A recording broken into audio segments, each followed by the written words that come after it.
Candace Newmaker solo tenía 10 años. Como cualquier niña, lo que más deseaba en el mundo era una familia, un hogar donde sentirse segura y querida. Pero, en busca de esa seguridad, fue sometida a una serie de prácticas extremas que, en lugar de sanar sus heridas, la llevaron a un final inimaginable. Lo que verán hoy no es solo la historia de un caso judicial, es el relato de un experimento fallido, de una pseudoterapia que prometía curar lo incurable y de cómo el sistema falló de la manera más trágica posible. Prepárense, porque este es uno de los casos más oscuros y controvertidos de la psicología moderna. Bienvenidos a mi canal. Candace Newmaker nació en Lincolnton, Carolina del Norte, bajo el nombre de Candace Elizabeth Elmo. Su infancia estuvo marcada prematuramente por la inestabilidad. Angie Elmo, una joven madre del entorno rural, enfrentaba una realidad abrumadora. Carecía de formación académica, habilidades laborales y contaba con el apoyo de un marido irresponsable. Su situación se volvió crítica cuando el Departamento de Servicios Sociales de Carolina del Norte la puso bajo la lupa por un supuesto descuido hacia Candace y sus otros 2 hijos. Tras reiterados conflictos con las autoridades, el Departamento de Servicios Sociales tomó la decisión irrevocable de retirarles la custodia. En un acto de desesperación, Angie intentó proteger a los suyos ocultándose en un condado vecino. Sin embargo, fue localizada y sus hijos terminaron bajo el sistema de acogida. Más que indiferencia, su imprudente huida fue el último intento de una madre por mantener a su familia unida. La batalla legal por la custodia terminó en derrota. A pesar de los esfuerzos de Angie por mantener el vínculo a través de visitas supervisadas y encuentros limitados durante las festividades, la frustración y la impotencia pudieron más que su resistencia. Finalmente, abandonó la lucha. Cuando la niña apenas tenía 5 años, la justicia determinó la terminación definitiva de los derechos parentales de sus padres biológicos. El camino de Angie Elmo y el de Candace se separó para siempre. Madre e hija no volvieron a verse. 2 años después, Candace fue adoptada por Thin Elizabeth Newmaker, una mujer soltera y enfermera pediatra, residente en Durham. Thin parecía representar la oportunidad de un nuevo comienzo para la pequeña. Pero la integración a su nuevo hogar resultó ser un proceso complejo y, pronto, altamente conflictivo. A los pocos meses de la adopción, Thin comenzó a acudir a psiquiatras, expresando una profunda frustración ante la actitud y el comportamiento de la niña. Según Thin, Candace presentaba conductas cada vez más desafiantes que escapaban a su control. A pesar de que Candace fue sometida a diversos tratamientos farmacológicos, la situación, lejos de estabilizarse, se tornó alarmante. Durante los 2 años siguientes, Thin reportó una escalada en los problemas de conducta de la pequeña. Según los testimonios de la madre adoptiva, Candace habría comenzado a exhibir actos perturbadores, como jugar con fósforos y causar la muerte de sus peces de colores. Estas acusaciones, fueran reflejo de un trastorno real o fruto de una visión distorsionada de la convivencia, marcaron el inicio de una espiral de desconfianza y desesperación que llevaría a Thin Newmaker a buscar soluciones cada vez más radicales, y a la larga, fatales. En abril de 2000, la búsqueda de una solución para los problemas de conducta de Candace llevó a Thin Newmaker a realizar un viaje de más de 2000 kilómetros, desde Carolina del Norte hasta Evergreen, Colorado.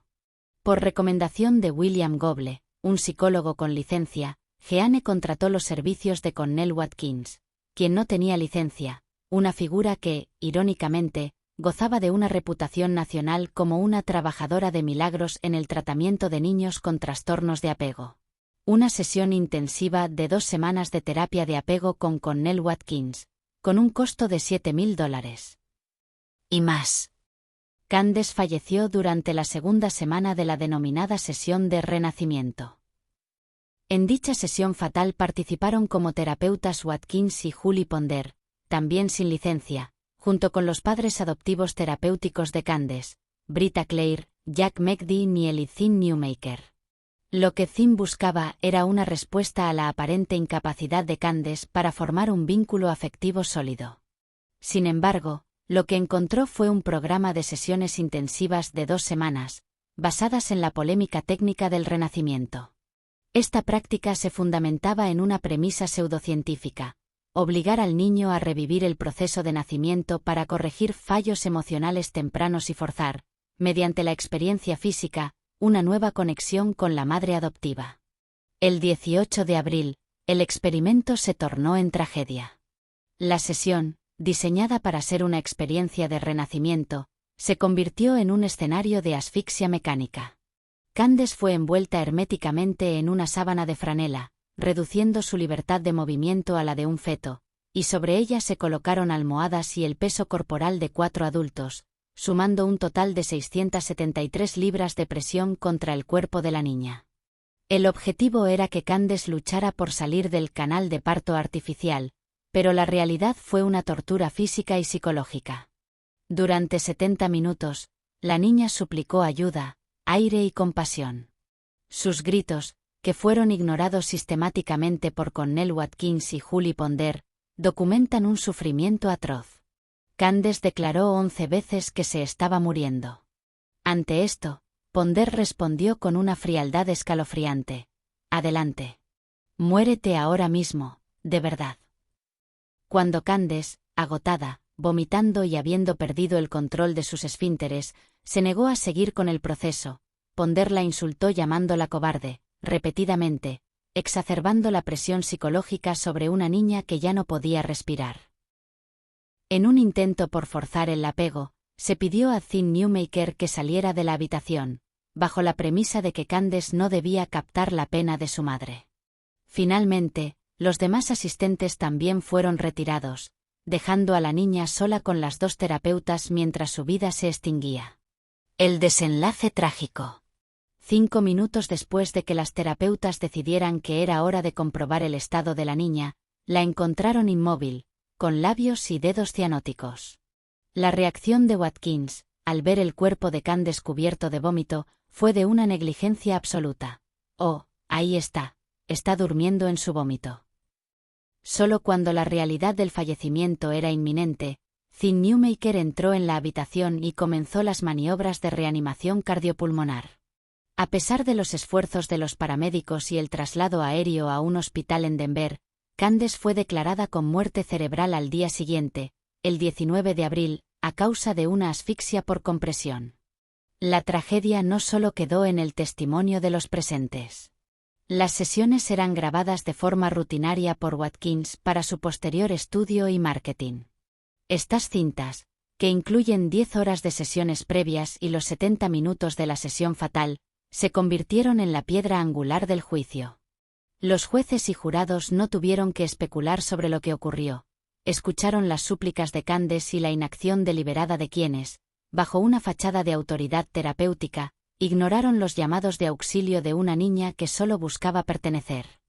La sentencia que siguió a la muerte de Candace Newmaker fue mucho más que la conclusión de un proceso judicial. Fue un espejo donde se reflejaron las profundas fallas del sistema de protección infantil. Durante meses de litigio, los tribunales se vieron obligados a desenmarañar una compleja cadena de responsabilidades, revelando una verdad aterradora. Como, bajo el amparo de un supuesto tratamiento médico, se ocultaba una negligencia sistemática que costó la vida de una niña. En Carolina del Norte, al igual que en gran parte de los Estados Unidos, los expedientes de adopción están protegidos por un hermético secretismo oficial.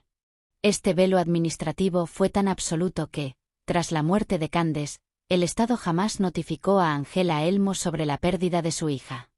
El silencio se prolongó durante 5 angustiosos meses, hasta que el destino fue alterado por una investigación periodística.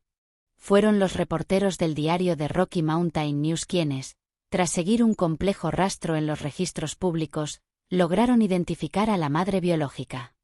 Ellos tuvieron la dolorosa tarea de informarles sobre el fallecimiento de la niña, y a través de su testimonio, destapar la cadena de negligencias que condujo al trágico desenlace.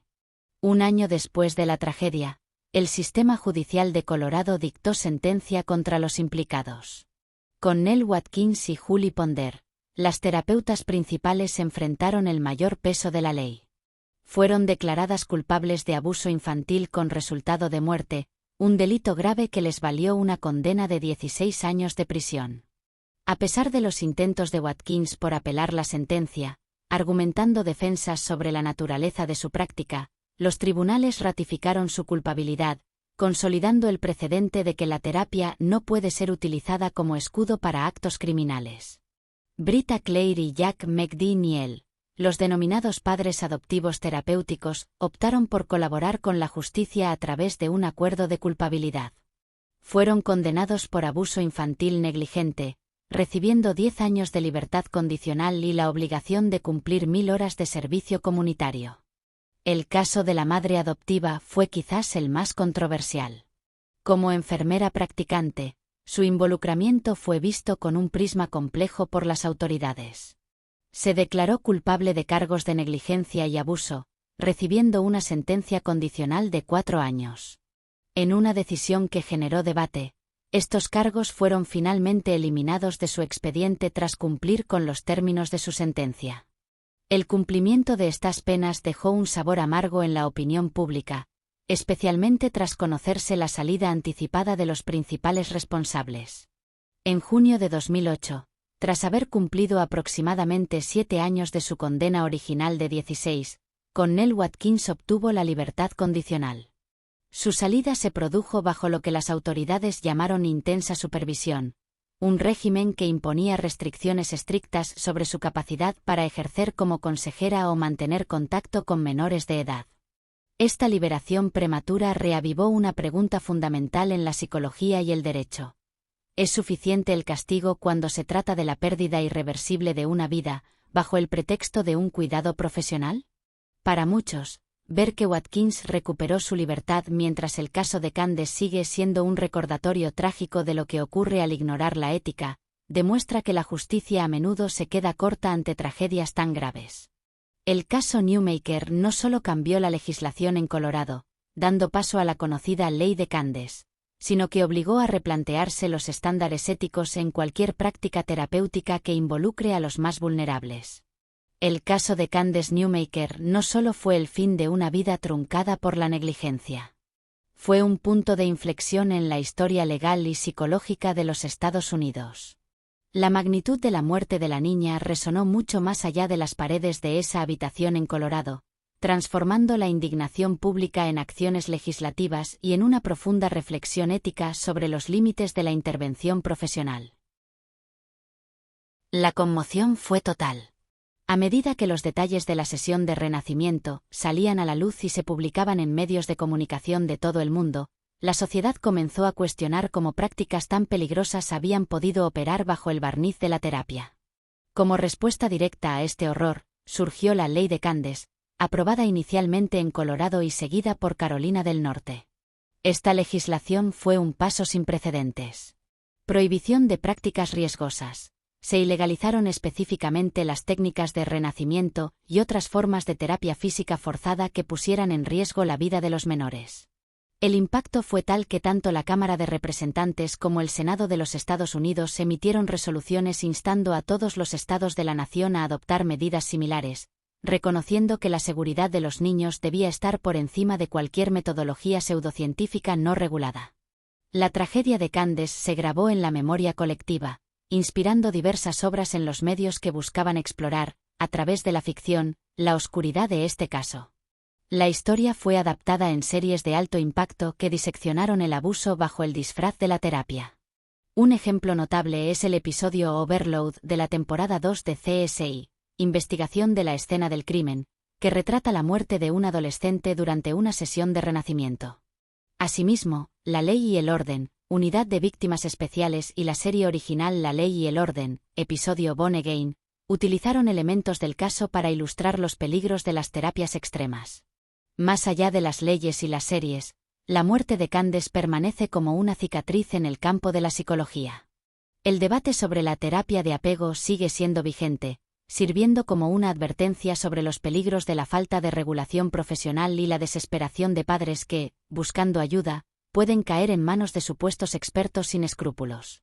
El caso Newmaker es, hoy más que nunca, un recordatorio de la importancia de la ética profesional y del derecho inalienable de un niño a ser escuchado y protegido, especialmente cuando el sistema que debería cuidarlo es el mismo que lo pone en peligro.